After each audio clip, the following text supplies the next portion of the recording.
The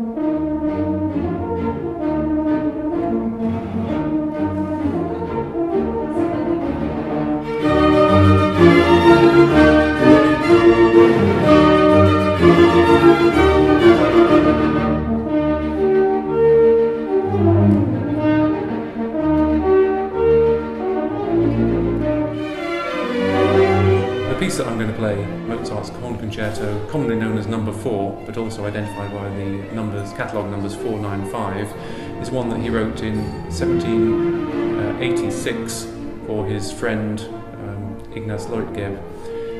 Leutgeb occupied a particular place in Mozart's affections, and for no reason we can particularly discern, Mozart wrote part of this manuscript in multiple colours.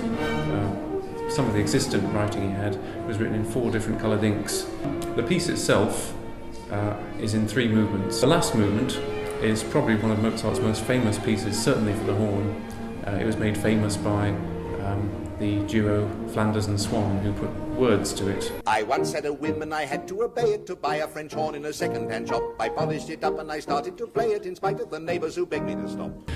It's in the style of a hunting movement. It's in a sort of rather steady 2, but with kind of triplet rhythms, so da da da da da da da, and it very much conjures up associations of the hunt.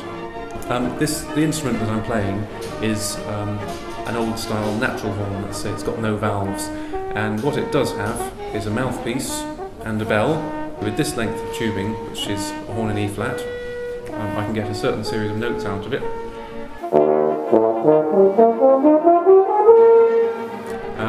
There's a fairly limited series of notes, but not too long before this piece was written, people started putting their hand in the bell of the instrument, and by moving it around they realised they could change the pitch.